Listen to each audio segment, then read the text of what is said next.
the day before forever. I remember that morning like a scene trapped in a dream. The sun poured through my bedroom window, brushing across the ivory lace of my wedding gown. I stood there, staring at it, the symbol of everything I had prayed for, everything I thought was real. My name is Amira, and for most of my life, I believed that love, when pure, could never betray. But that day proved me wrong. I was humming softly, a melody I'd heard in childhood, as I fixed the last touch on the table.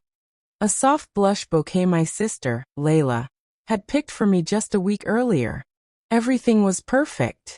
My phone buzzed, a message from Daniel, my fiancé. "Can't wait to see you walk down the aisle tomorrow, my love." I smiled, my heart skipping. Tomorrow. It felt magical to even say it. Downstairs, I could hear faint laughter, Mom and Layla chatting in the kitchen. The smell of cardamom tea filled the house. I walked down the stairs, glowing with happiness. I had no idea that I was walking toward the moment that would shatter me. "Mom," I said cheerfully, "I'm so excited for the wedding tomorrow." The room went still. My mother's smile disappeared mid-sip. Layla's hand froze around her cup. For a second, I thought they were joking, maybe teasing me for being too emotional. But the silence lasted too long. Then Layla looked at me, her lips trembling. "Amira," she whispered, "that happened last week." I laughed nervously. "What do you mean last week? My wedding is tomorrow." I turned to Mom. "Mom, tell her to stop messing with me." But my mother's eyes, red, tired, hollow, told me this was no joke. The air felt heavy. The clock ticked once, twice. Then the world tilted. "What are you saying?" I asked, my voice cracking. Mom placed her cup down carefully, like she was afraid of breaking it. "Sweetheart," she said quietly, "Daniel, he already married someone else." The words punched through me like a blade. I laughed again, because laughter was all I had left to stop myself from falling apart. What kind of joke is this? That's not even funny. Layla looked down. Mom stood and reached for me, but I stepped back. "No, you're lying," I cried. "He sent me a message this morning. Look." I grabbed my phone, shaking fingers unlocking it, but the message was gone. Deleted. My entire chat with him vanished. I felt dizzy. No, this can't be real." Mom's eyes glistened. "We didn't know how to tell you, Amira. You've been not yourself lately." "What do you mean, not myself?" She took a slow breath. "After the argument, you fainted. You were in the hospital for a few days. When you woke up, you thought the wedding hadn't happened yet. The doctor said it might take time for your memory to come back." I stared at her. The floor beneath me felt like it was moving. "Hospital? What argument? What are you talking about?" Layla started crying. "You found out Daniel cheated. With my friend. You confronted him the night before your wedding. He admitted everything, Amira, and you collapsed. He didn't even come to see you. The next day he married her instead." I couldn't breathe. I dropped my phone, and the sound of it hitting the tile echoed like thunder in my head. It was as if the world split open, every dream I ever built falling into darkness. I sat down on the edge of the couch, numb. My heart was pounding, but everything felt quiet, distant, unreal. "I don't remember any of that," I whispered.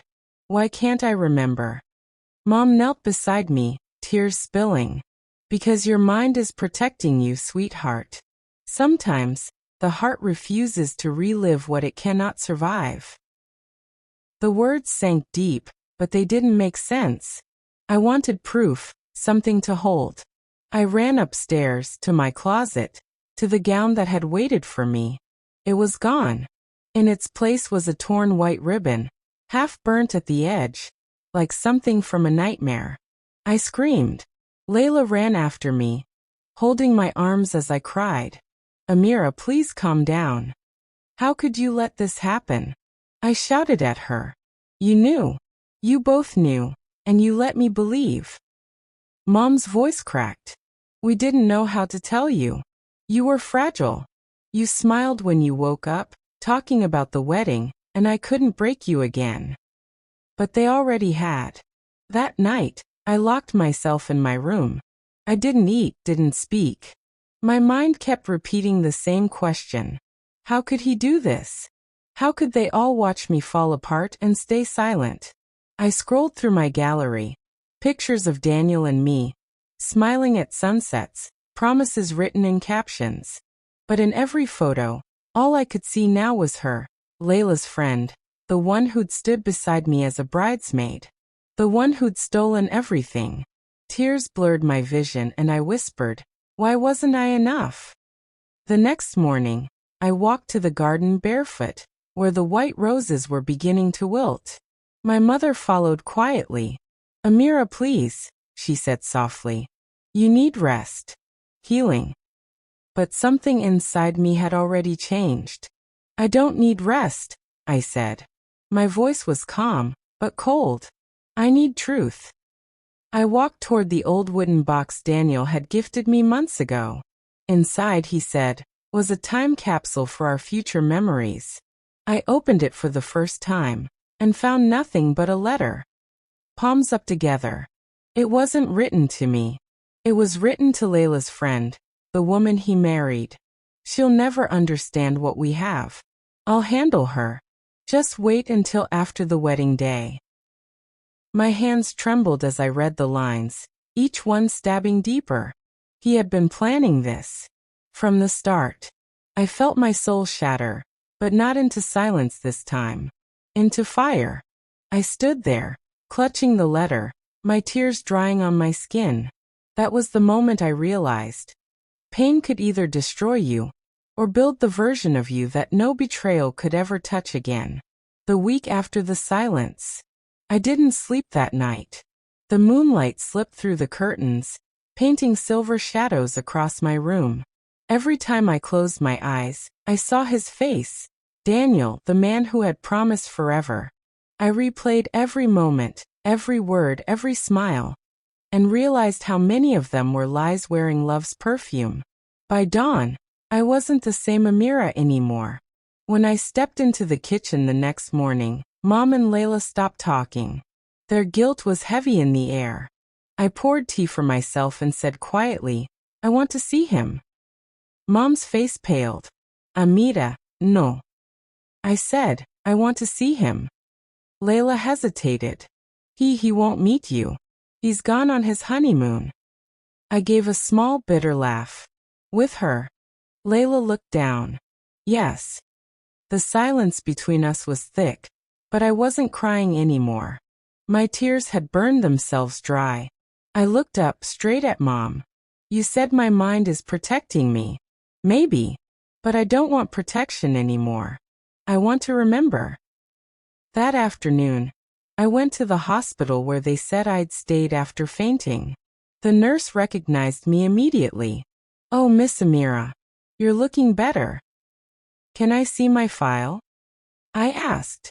She hesitated, but eventually handed me a folder. Inside were the details: my collapse, head injury, mild concussion. But what broke me was a single note written in the doctor's handwriting. Patient woke up with partial memory loss. Repeatedly asks about the wedding. Family requests not to disclose marriage cancellation to avoid trauma. I closed the file slowly. So it was true. They had decided to hide everything. That evening, I sat alone in the garden. The white roses were fading, just like the love I once believed in. Then my phone buzzed. A message. From an unknown number. Amira, please don't hate me. I didn't mean for it to happen this way. It was Daniel. My hands trembled as I typed back. Meet me. Tomorrow. 6 p.m. The cafe by the lake. He replied after a long pause. Okay. I locked my phone and whispered into the air. Tomorrow. But this time it wasn't excitement. It was closure. The meeting. The cafe by the lake was quiet. The same place he proposed to me a year ago. I sat at our old table, the one with the initials we'd carved on the wooden edge. A&D. When he walked in, I barely recognized him. His hair was shorter, his face thinner. Guilt does that to a man. Amira, he said softly, sitting across from me. I didn't answer. He looked down at his hands. You weren't supposed to find out like that. I was going to come see you when things settled. I let out a hollow laugh. When things settled? You mean after your honeymoon? He winced. I know I hurt you, but everything happened so fast.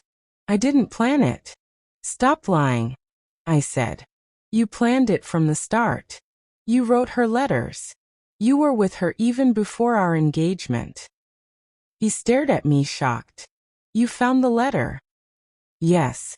And I found what I needed. He leaned forward. Amira, please, it wasn't love at first. I thought I loved you. But she understood me differently. I didn't want to hurt you. The words were knives disguised as apologies. I took a deep breath. You broke me. And my family helped you do it. Do you even realize that? He looked away. Your mom told me not to come to the hospital. She said you needed peace. That was it. That was the final crack. My own mother had protected him, not me. I stood up. You can leave, Daniel. I don't want your excuses. He grabbed my wrist gently. Amira, please. I pulled free. You already took what you wanted. You don't get to ask for forgiveness, too. I walked out without looking back. The cold wind hit my face, but for the first time in weeks, I felt awake, fully awake. The return home. That night, I confronted my mother. Why did you protect him? I asked, my voice steady. Mom looked exhausted. Because I thought he'd come back. I thought maybe he'd realize his mistake, and you two could fix things. Fix things, I said, almost laughing. He married someone else. Tears filled her eyes. I just wanted to see you happy again. You've always been so fragile when it comes to love. I sighed deeply. You don't get to decide my strength, Mom. You just took my right to face my pain. Layla entered quietly, holding an envelope. There's something you should see, she said. It was a wedding invitation. Daniel and Nadia, Layla's best friend. The same invitation I was never supposed to see. My hands trembled as I read the date, exactly 1 week ago. The day I had woken up believing my wedding was tomorrow. Layla broke down crying. I didn't know she'd go through with it, Amira. I swear. She said she loved him, but I never thought she'd do this to you. I put the invitation on the table, feeling strangely calm. It's fine, I said quietly. People show who they are eventually. That's all the closure I need. 1 week later. Days passed slowly. The house felt emptier, quieter. Sometimes I'd wake up still hearing my own voice. Mom, I'm so excited for the wedding tomorrow. Echoing in my head. But I didn't cry anymore. I began painting again. I started walking by the lake in the evenings. I even smiled once when a little girl handed me a flower. Healing isn't loud. It's a whisper that grows stronger each day. Then one afternoon, there was a knock at my door. I opened it, and there they were. Daniel and Nadia. She looked nervous, holding his arm. He looked broken. Amira, he said, voice trembling. We need to talk. I didn't answer. Nadia stepped forward. Please, Amira. He made a mistake. We both did. But we can't live like this. Not after what we did to you. Her eyes were filled with guilt. Her hands were shaking. Daniel said softly, I've lost everything since that day. I can't sleep. I can't eat. I need your forgiveness. I looked at them, the man who betrayed me, and the woman who wore my dress in her dreams, and felt nothing but peace. You both got what you wanted, I said calmly. Now live with it. They looked stunned. Amira, please. I stepped back, opened the door wider. Not to invite them in, but to show them the way out. My voice was calm, clear, final. Get out. Nadia began to cry. Daniel stood frozen, his lips parting as if to speak, but there was nothing left to say. They left quietly, their footsteps fading down the hallway like ghosts leaving a house that no longer wanted them. Weeks later, I found peace in the simplest things: a cup of tea, the sunrise, the sound of my own laughter slowly returning. I forgave them in silence. Not because they deserved it, but because I deserved peace more than pain. I learned that love isn't proven by promises. It's proven by consistency. And when people betray you, they don't destroy your worth. They just reveal theirs. I never saw Daniel again. I never needed to, because when they came back begging for forgiveness, I didn't scream. I didn't cry. I simply said, "Get out." And for the first time, I finally felt free.